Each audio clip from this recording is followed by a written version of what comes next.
Lineage of evil. Oh my goodness. So when I say lineage of evil, this is precisely what I'm talking about. This is exactly what I'm talking about when I come up with the phrase lineage of evil. What that means is that you have evil people who have offspring, and that offspring is taught the same evil, wicked behavior and patterns that their parents were doing and using. And then they have offspring and they teach their children that. And then we have this lineage of evil till today, right? I want people to understand that this lineage of evil, they are in government jobs, they have high positions and they have low positions. They vote. That's what all these people, these groups, that's what they do. It's a lineage of evil. And you can recognize the pattern. And it just so happens that this lineage of evil are extremely racist, very anti-black.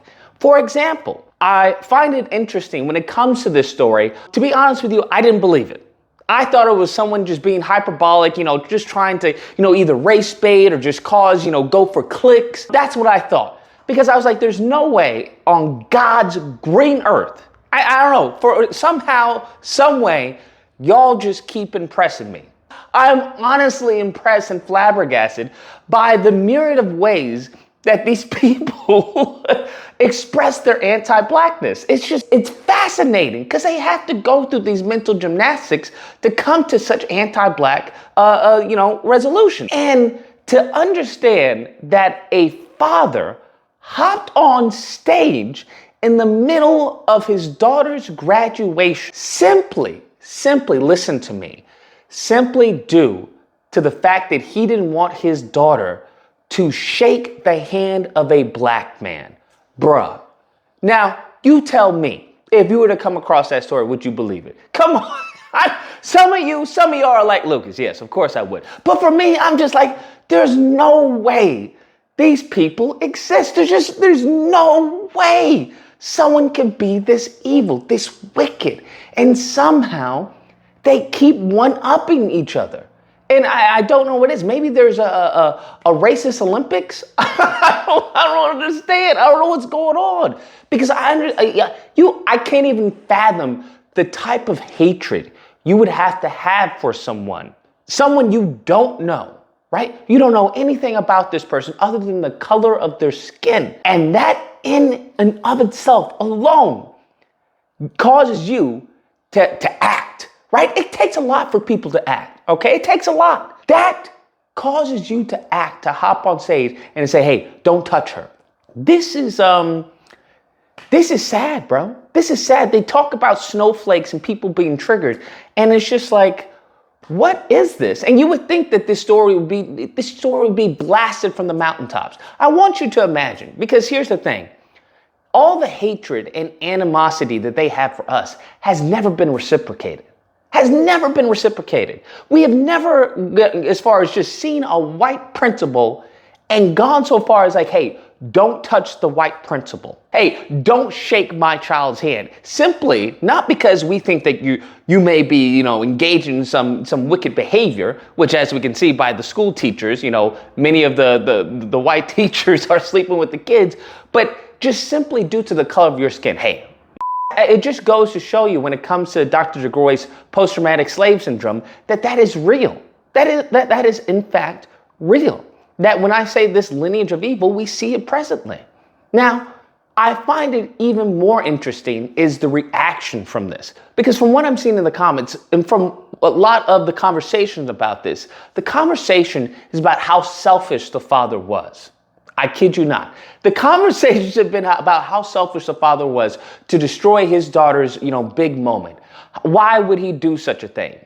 Now, think about that. They have framed it to completely alienate the black superintendent, to completely alienate him, almost as he is not even a part of the equation, okay? The issue is the poor little white girl whose graduation got ruined. And that is emblematic of this country towards black Americans. That is truly emblematic of this country towards us, historically and presently. You have this black man who was made to feel lesser, who was made to feel subhuman, simply due to the color of his skin, not of any actions that he did. No hatred, no criminal record that they try to dig up or anything. Just simply due to the color of his skin. He wasn't acting like a gangster or mobster or anything like that. Suit and tie. All the check marks that they want you to have, right? This respectability politics. Just there. Just doing his job. Think about that. Doing his job.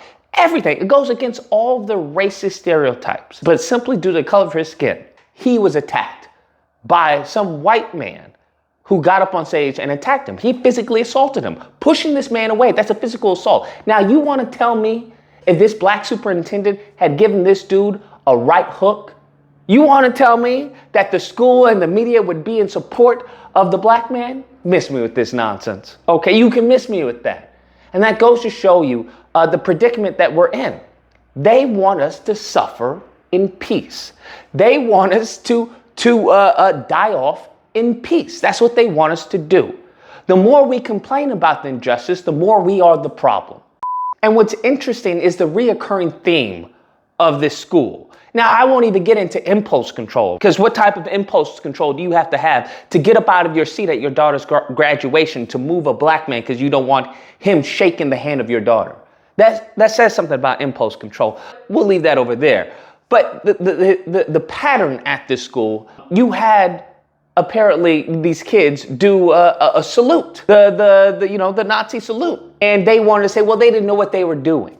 In addition to that, to compound on this foolishness, you had a black girl who sued the school due to racial discrimination, due to actual racial discrimination, in addition to assault.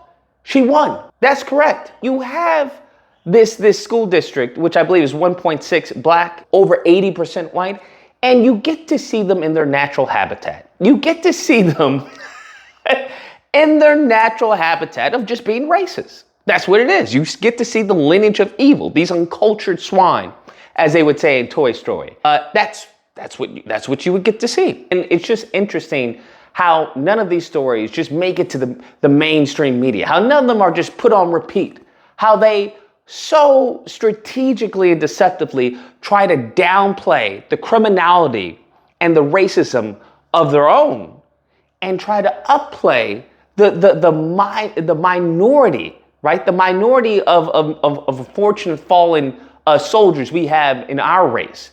That's what they try to portray as a majority. When in fact, the opposite is true. The opposite is true. Despite all the conditions that they've put us in and left us in, the opposite is true. If you were watching media, you would think the opposite is true. And that in a nutshell is how they get away with so much wickedness, so much evil, so much harm, is that they have conditioned people to believe lies to be truth and truth to be lies. Anyways, guys, that's the video. Let me know what you guys think. Whether or not you believe, look, this has nothing to do with race, okay? This just had nothing to do with race. Maybe he was stinky, okay? Maybe he smelled. Maybe he did something to the daughter, okay? Maybe that was the reason. Or if you have to believe, they'll always try to make up excuses for their behavior. They will always try to make up reasons to justify their wickedness, always. It's the history of the lineage of evil. It is what it is. Nevertheless, if you happen to disagree, you're more than welcome to call in. You know where to find me, Friday through Sunday, disagreement day. Call in, we'll talk it out. Anyways, hope you guys enjoyed the video. If you did or didn't, like, dislike, but feel free to like, share, comment. Let me know what you guys think, and subscribe, and all that fun stuff. Till next time, guys, be amazing. To be honest with you, I didn't believe it.